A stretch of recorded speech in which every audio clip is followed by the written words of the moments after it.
So you clicked on this video, and I know what you're thinking. What the f is a frosted ribbon sandwich loaf? And I'm mildly certain that I don't know if I'm going to be able to answer that question in this video, but let's get into it. So this recipe comes from the early 1960s, right here in America, the United States of.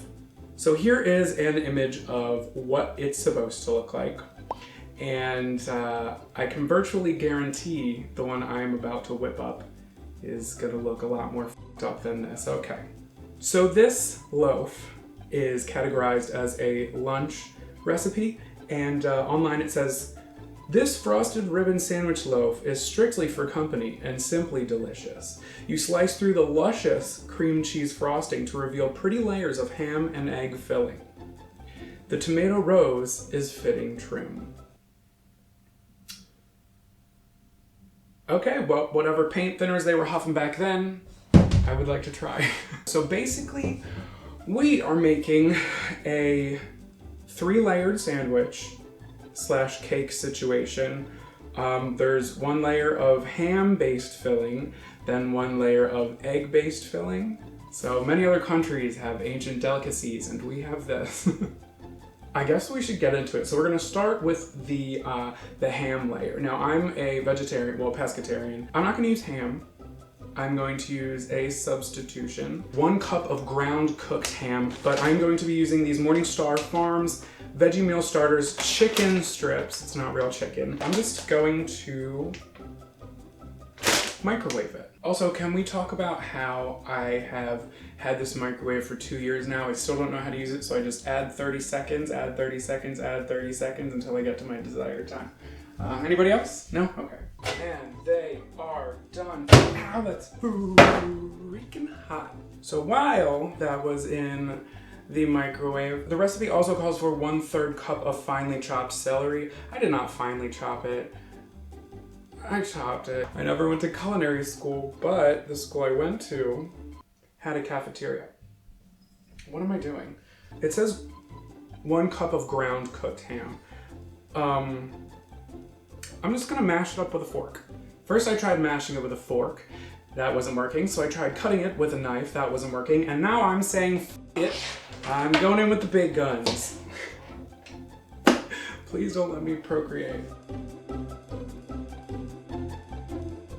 This smells like the Thanksgiving monster threw up. Not mad about it. I'm gonna start adding this to a mixing bowl. That looks so dry and unappetizing. 2 ingredients down and a lot of dishes so far. It's going well. I am also going to put in my, I almost said cinnamon, celery. 1/3 cup of finely chopped celery. It's not finely chopped, but okay, now I need 2 tablespoons of drained pickle relish. Ah, yes, the drained pickle relish. I put it in this little New Orleans shot glass. Can you see that? Bottoms up. I'm not gonna drink that, but okay.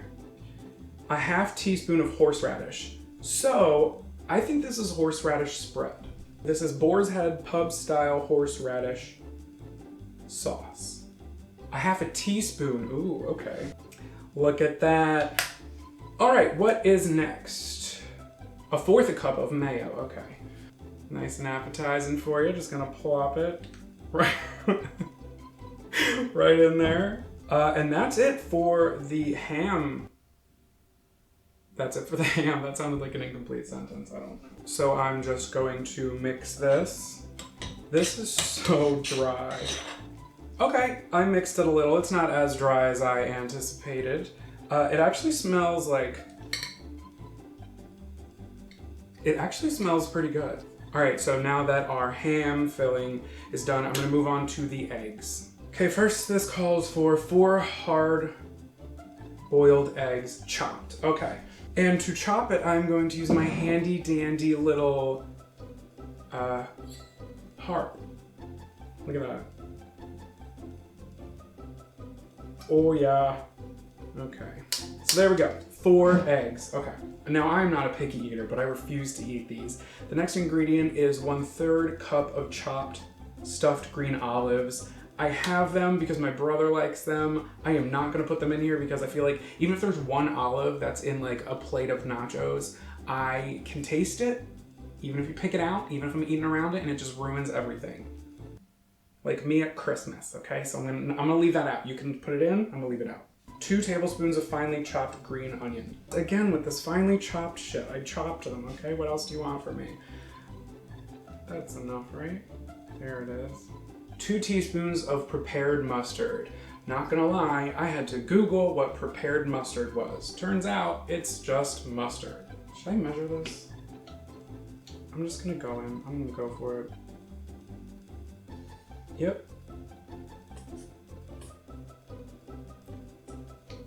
And the last thing is another 4th cup of mayo.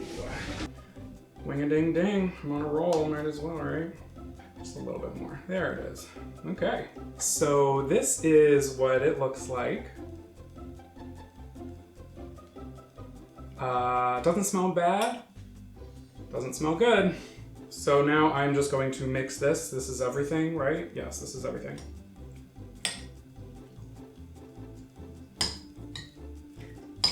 All right, not looking bad.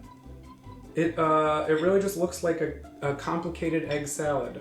Now that our 2 toppings are done, we need to get our bread. You need to get sandwich bread that is not sliced. So like a loaf of bread for sandwiches that is not sliced this way, because we're gonna slice it that way.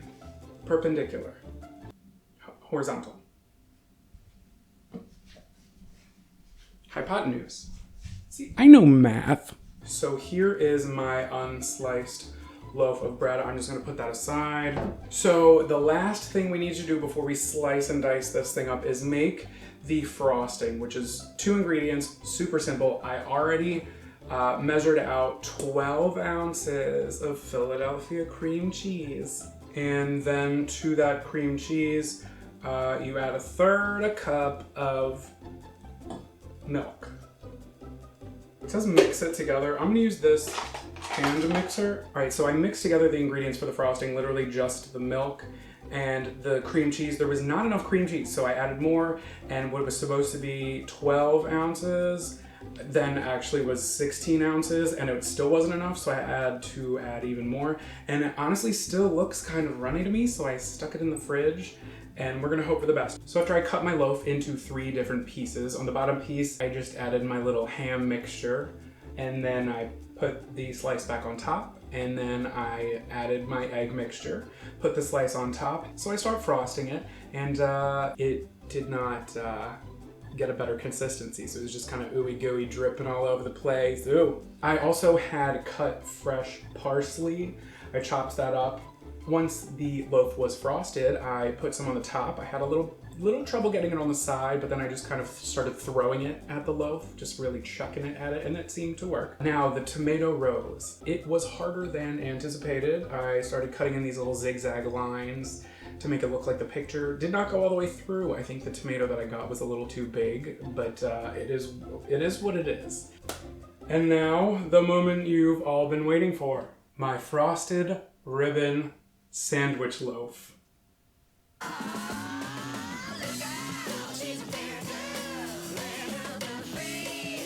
I think I did good. All right, so let's slice into this baby. Ooh. She's not keeping her integrity, but I guess I'm not either. All right, let's take a look at that. Slice. Oh, bitch. All right, so now I guess the moment of truth. I'm going to try this. This is huge. This is like massive, by the way. Here we go, I got the whole thing, okay.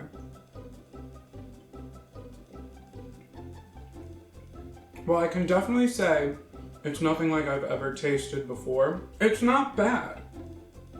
I don't think my brain knows how to process this. If you ended up making this, please let me know how it went. But I think it turned out well.